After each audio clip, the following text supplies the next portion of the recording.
Всем привет! Это Ярослава, и это канал для тех, кто изучает русский язык. И на этом канале мы регулярно читаем разные новости, чтобы вы могли лучше понимать русский язык, чтобы вы могли лучше говорить на русском языке на интересные темы, и чтобы вы могли лучше понимать, как говорят носители и как думают носители. Я снимаю это видео в Хэллоуин, и поэтому я решила прочитать с вами одну очень мистическую, загадочную историю. Историю, которую можно сравнить с Бермудским треугольником, с Лохнесским чудовищем. Это история о перевале Дятлова. Может быть, вы слышали об этом инциденте, может быть, вы слышали об этой истории, которая была 40 лет назад в Советском Союзе. А если нет, то готовьтесь. Сегодня будет очень страшно, и у нас будет очень много загадок, на которые нужно будет ответить. Как обычно, мы с вами прочитаем вот эту всю статью. Я буду объяснять все интересные, все непонятные, все важные слова и всю важную грамматику из этой статьи, чтобы вы могли использовать это в своей речи. Если вы хотите скачать словарь и практику к этому видео, к этому уроку, то по ссылке в описании вы можете скачать этот файл бесплатно. А если вам нравятся эти видео и вы хотите получить доступ ко всем видео в одном месте, ко всем файлам в одном месте и поддержать этот канал, поддержать меня, поддержать выход новых видео, то для вас я сделала специальную библиотеку. Библиотеку Learn Russian with News. Вся информация тоже есть по ссылке в описании и добро пожаловать. А мы с вами начинаем. Как я уже сказала, эта история очень страшная. У меня мороз по коже, потому что это очень страшная история. Давайте начнем с самого первого слова. Что такое перевал?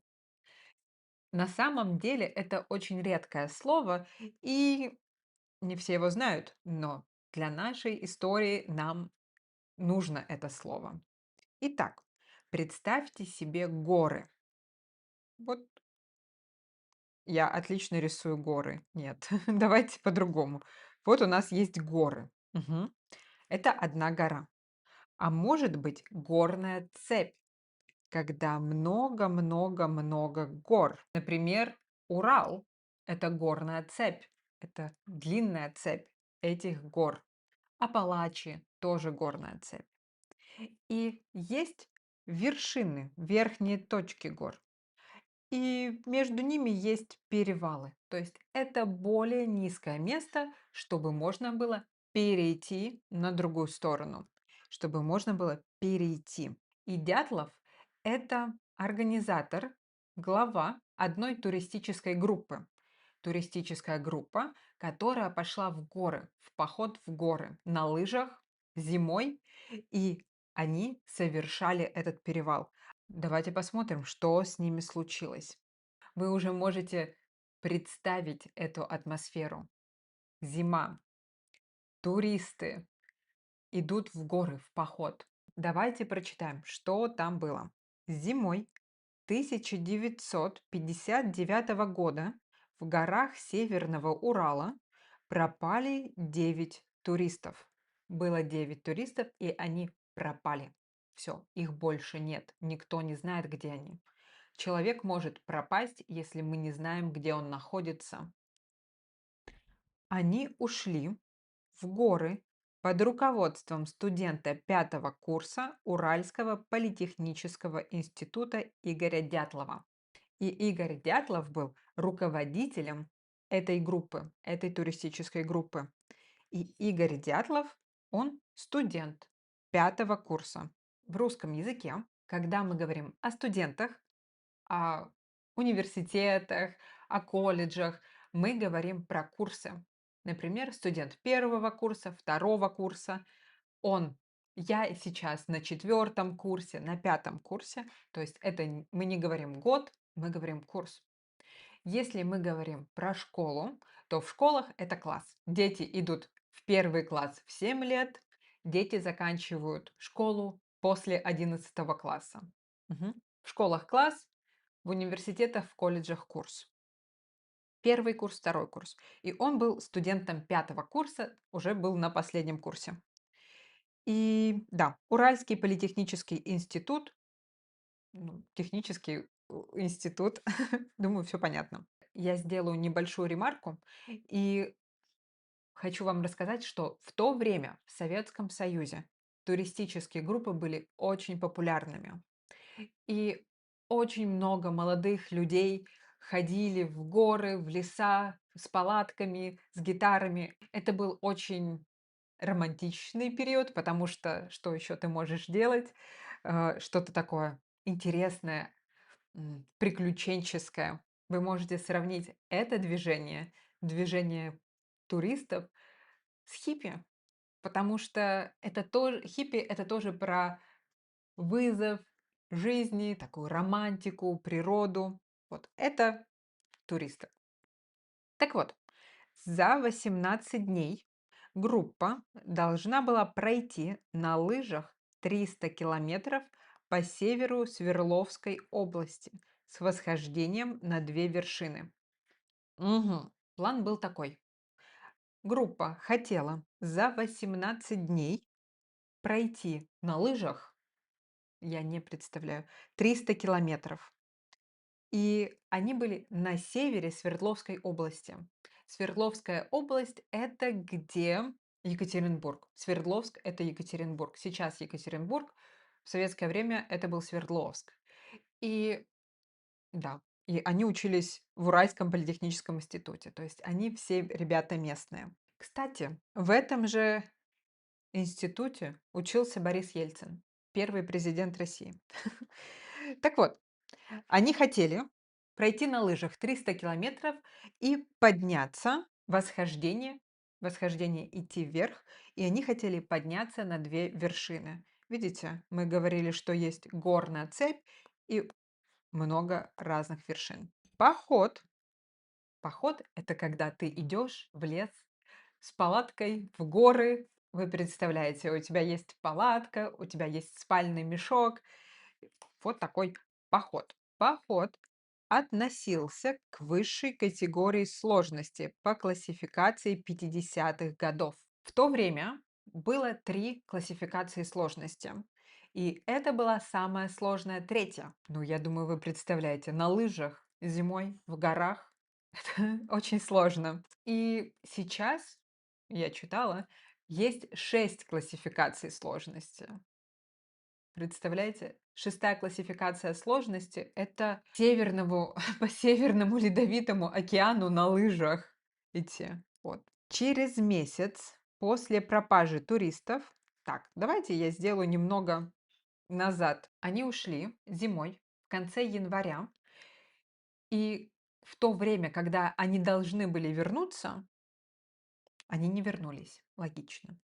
И группа не отправила телеграмму и не сообщила, не сказала никому, что все, мы здесь, мы приехали, с нами все хорошо. Их нет один день, их нет 2 дня, их нет. На третий день уже отправили экспедицию, уже начали их искать. И долго не могли найти. Долго не могли найти, потому что было не очень понятно, куда они пошли, какой был маршрут. И через месяц после пропажи, после того, как они пропали, у нас было слово пропасть, туристы пропали. И что, кстати, еще может пропасть? Может пропасть телефон. Мгм. Вот здесь слово пропажа.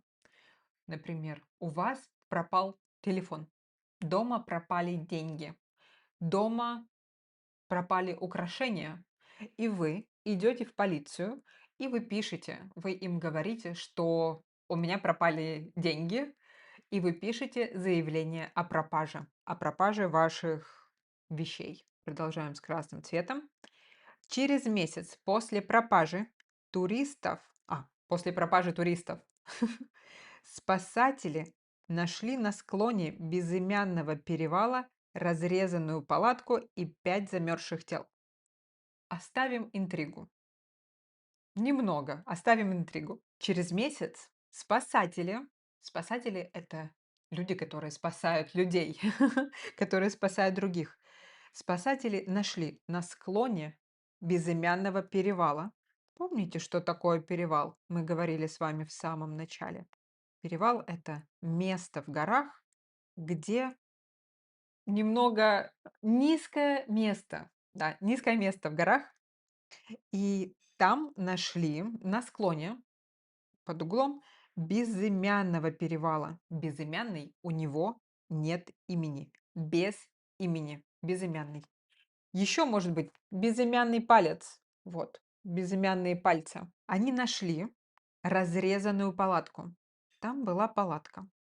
Мгм. Палатка такой маленький домик для похода, для походов. И ее разрезали ножом. И они нашли 5 замерзших тел в радиусе 1,5 километров от нее. То есть стоит палатка, разрезанная ножом, уже страшно. И в радиусе 1,5 километров, то есть это 1,5. Не в палатке, не совсем рядом, а достаточно далеко, 1,5 километра, нашли замерзшие тела. 5. А где еще 4? Их было 9 человек. Трупы остальных нашли в мае. Трупы это уже мертвые тела, уже совсем без признаков жизни. Их нашли в мае. Первых 5 человек нашли в феврале, 4 нашли в мае. Следствие, кто расследовал это дело, следователи, кто собирал доказательства, кто спрашивал. Следствие установило, что часть туристов погибла от холода. Погибнуть– это умереть от каких-то причин неестественных. Погибнуть в результате аварии. Погибнуть в результате чрезвычайной ситуации. Погибнуть из-за атаки. Погибнуть– это всегда не просто смерть. Но у некоторых, у кого-то из них обнаружены смертельные травмы непонятного происхождения. Да, часть туристов погибла от холода, было очень холодно, но у некоторых были смертельные травмы непонятного происхождения. Происхождение– это источник, откуда. Например, происхождение есть загадка, как произошла жизнь на Земле, происхождение жизни на Земле. Или как происхождение человека, происхождение языка. В этимологическом словаре мы смотрим происхождение слов. И здесь были смертельные травмы непонятного происхождения. Откуда они? Что именно произошло с группой Дятлова, неизвестно до сих пор. И, конечно, потому что неизвестно до сих пор, есть очень много теорий, что произошло, что случилось. Давайте посмотрим фотографии этой группы и прочитаем немного о них. Итак, Дятлов Игорь Алексеевич– это руководитель туристической группы. Он был студент 5 курса радиотехнического факультета Уральского политехнического института, руководитель похода. Зинаида Алексеевна Колмогорова, студентка 4 радиотехнического курса факультета УПИ «Душа» туристического клуба института. Душа, у каждого человека есть душа. Это что-то внутри, это не эмоции, это наше высокое «я», скажем так. И можно быть душой компании. Это как сердце компании. Без этого человека компания будет не так. Компания будет, может быть, немного скучная, или, или ее совсем не будет. Душа туристического клуба значит, что она была центром таким. Она была центром этого клуба. Людмила Александровна Дубинина, студентка 3 курса. инженерно-экономического факультета, активная участница деятельности туристического клуба института. Рустем Владимирович Слободин, выпускник Уральского политехнического института. То есть он уже выпустился, он уже окончил этот институт, но он все равно был в этом клубе, потому что он учился в этом институте, но он уже выпускник. Он инженер комбината номер 817. И интересный факт, который мне показался интересным, не знаю, покажется вам он интересным или нет, вы видите, что Слободин и Владимирович, ну, это очень типичная русская фамилия, и его папа Владимир, тоже типичное русское имя, но имя Рустем– это имя персидского происхождения. Мы с вами говорили слово происхождение, да, это имя персидского происхождения, и оно очень популярно в тюркских языках, и в Советском Союзе это имя было очень распространенным, очень популярным в Казахстане, сейчас в России это Татарстан, Башкортостан. То есть это такие национальные республики. И в то время в Советском Союзе была мода на интернациональные имена. Это, знаете, как сейчас, например, в России называют девочек Оливия или Эмма, что совсем не русские имена, они такие из других культур. В то время тоже была мода на такие имена из других языков, из других культур. Так вот, ладно. Рустем, следующий. Юрий Николаевич Дорошенко, студент факультета подъемно-транспортных машин. Мгм. Э, Хорошо подготовленный турист с опытом продолжительных походов различной степени сложности. У него была хорошая подготовка, он много ходил, у него большой опыт. Он ходил много, часто, долго в разные походы. Потом Семен Александр, почему-то у него было два имени, Алексеевич Золотарев. Он выпускник Минского института физкультуры, инструктор по туризму. Выпускник. Опять у нас было это слово только что. Он закончил. Он окончил Минский институт физкультуры. Григорий Юрий Алексеевич Кривонищенко. Выпускник тоже Уральского политехнического института и тоже инженер. Имя Юрий и Георгий, они родственные. Это как Ксения и Оксана, например. Мгм. Или какие сказать? Эмма, Эмилия. Это родственные? Я надеюсь, что да. Так вот, Георгий и Юрий этимологически по происхождению это родственные имена. Николай Владимирович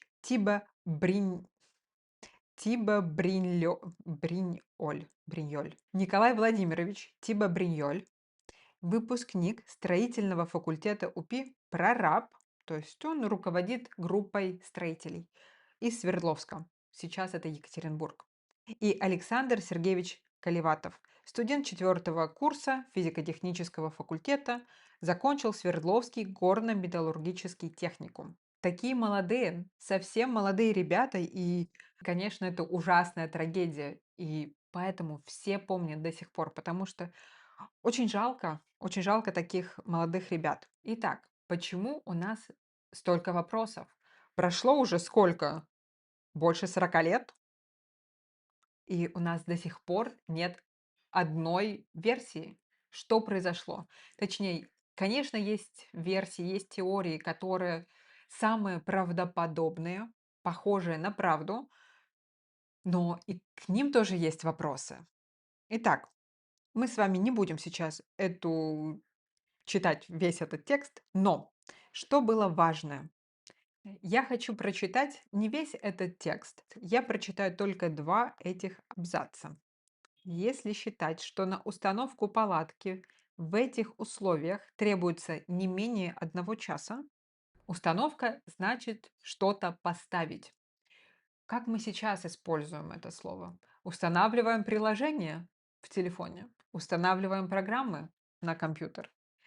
И палатка, вот такой домик для туристов, для походов. В этих условиях, таких не очень хороших условиях, нужно не менее 1 часа.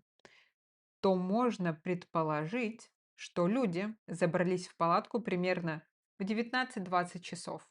Это была уже зима, они поставили, установили палатку, и где-то в 7-8 часов вечера они уже были в палатке. Погода в эти дни постепенно ухудшалась. Давайте я не буду здесь писать, потому что мало места. Усиливался ветер. Ветер был сильнее и сильнее, он усиливался. И понижалась температура до -25 градусов. Температура понижалась, она все становилась ниже и ниже. Усиливаться, становиться сильнее, понижаться, становиться ниже. Аналогично можно сказать, повышаться, становиться выше, температура повышается, вы болеете, например, и ваша температура повышается, и ветер усиливается, более сильный, но ветер может ослабевать, быть более слабым, ослабевать. Метеост- Метеостанция в Ивделе отмечает, говорит, что с 1 на 2 февраля в горах было -30, -35 градусов, и ветер достигал 25-35 метров в секунду. Это были очень сложные, это были очень неблагоприятные условия. Итак, что на карте? На карте есть Лабаз. Это место, специальной тоже палатка, где туристы оставляют все свои вещи, которые им сейчас не нужны. Они заберут эти вещи потом, после того, как они закончат свой поход. Они пришли сюда, здесь у них палатка, и здесь красные точки– это где нашли тела. Не у палатки, а где-то совсем-совсем далеко. Итак, конечно, это дело начали расследовать гибель группы Игоря Дятлова. Но документ был не очень качественный, были спорные моменты, были ошибки, были неточности. И поэтому у многих людей появились мысли о том, а может быть, там не вся правда. Может быть, есть какие-то другие теории, другие версии. Давайте посмотрим, какие есть версии, и посмотрим, чем все закончилось. Первая категория версий– это, естественно, природные. Природа, природа– это моря, небо, океаны, реки, леса– это природа. Естественный– это натуральный. Да? Когда мы говорим естественно, ну, можно сказать, естественно, конечно, очевидно. Так вот, есть науки точные, например, математика, точная наука, а есть естественные науки или естественно-научные дисциплины. Биология, геология– это все, что связано с природой. То есть естественные, природные, которые не связаны с людьми. Людей тут нет. Эта категория версий рассматривает она рассматривает в качестве причин. Какие могут быть причины? Причин происшествия, сильное естественное воздействие. Что-то воздействовало, что-то было активным, естественное, нечеловеческие. Это воздействие природной среды, где была группа Дятлова. И действия тургруппы Дятлова под давлением этих стихийных воздействий. Очень сложно. Слишком много слов одинаковых. Да, какие-то естественные причины, природные причины. И что потом делала группа Дятлова в результате под давлением? Давление под влиянием, под эффектом этих стихийных воздействий. Что может быть? Может быть, это был сильный ветер? Хорошо. Может быть, один человек вышел из палатки, и был сильный ветер, и он не смог вернуться в палатку, и другие участники группы решили ему помочь. И так они все вышли из палатки, и сильный ветер их просто унес за километр от палатки. Звучит немного, звучит немного странно, неправдоподобно. Лавина. Лавина– это сход снега. Вот есть гора, и на ней снег, и в какой-то момент может этот снег весь пойти вниз. Может быть, была лавина, мгм, но когда спасатели пришли, они увидели, что палатки были засыпаны, но не сильно. Палатки были засыпаны очень небольшим количеством снега. Но появляется другой вопрос. Это были опытные туристы. И альпинисты, другие альпинисты говорят, что они, эта группа, они бы точно увидели сигналы, они бы точно увидели знаки, что скоро будет лавина. Поэтому тоже есть вопросы. Дикие животные. Может быть, это были медведи, может быть, это были волки, рыси. Тоже не очень правдоподобно, потому что почему тогда кто-то замерз? Там часть группы замерзла, а у части группы были очень сильные травмы. Были сломанные кости, сломанные ребра, были травмы черепа. Дикие животные, а сколько их было, и почему тогда участники группы, которые были в палатке внутри, почему они разрезали ножом палатку, чтобы выбежать? Может быть, опасно было не снаружи, а внутри? Тоже есть такие теории. Редкие природные явления. Может быть, это инфразвук или шаровая молния. Ну, шаровая молния, конечно, это уже из категории городских легенд. Это из категории а, все слышали, что они есть, но никто их не видел. А версия об инфразвуке говорит, что в горах есть открытые территории. И из-за природных, естественных причин может образоваться место, где есть инфразвук. То есть человеческое ухо это не слышит, эти волны не слышит, но организм может реагировать. И может быть, там из-за сильного ветра образовалась область этого инфразвука, и поэтому люди почувствовали себя плохо, может быть, им стало как-то тяжело, может быть, они, ах, не знаю, с ними что-то случилось. Это сложно объяснить. Но такая теория тоже есть. Следующее. Криминальные или техногенно-криминальные. Конечно, у многих людей, многих туристов из этой группы Дятлова были травмы, смертельные травмы. Поэтому, конечно, появились теории криминальные. Может быть, был какой-то злой умысел. Общим для этой категории версий является наличие, что там есть наличие человеческого злого умысла, что кто-то это сделал специально, кто-то это сделал. Получающего выражение в убийстве тургруппы Дятлова. О, какой сложный и непонятный язык. Да, был какой-то злой умысел, у кого-то были злые намерения, злые мысли, и поэтому они убили тургруппу Дятлова и или скрыли сведения, спрятали, скрыли сведения о воздействии на нее некого техногенного фактора. Например, что это может быть? Например, отравление спиртом, препаратами. Например, может быть, они пили алкоголь? Или, может быть, у них были какие-то препараты, и им стало плохо.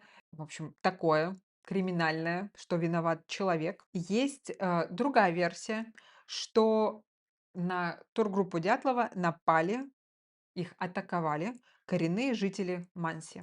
На этой территории, в этом регионе, живет народ Манси. Это коренной народ. У них есть свои традиции, свой язык, и они м, часто ходят в лес, у них есть свои ритуалы.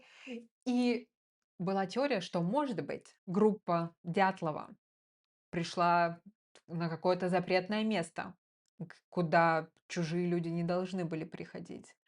Или, может быть, они сделали что-то, что не понравилось народу Манси. Но эта теория очень быстро ее тоже опровергли, сказали, что это неправда. А, Было много опросов, люди рассказывали, что никогда такого не было и почему вообще они должны это делать. В общем, эта теория не подтвердилась. Нападение браконьеров.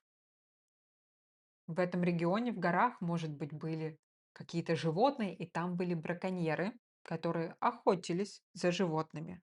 И они увидели тургруппу и решили их вряд ли. И последнее– это ссора между туристами, что там внутри кто-то с кем-то поссорился, поругался, и из-за этого они все погибли потом. Эти все версии тоже опровергаются.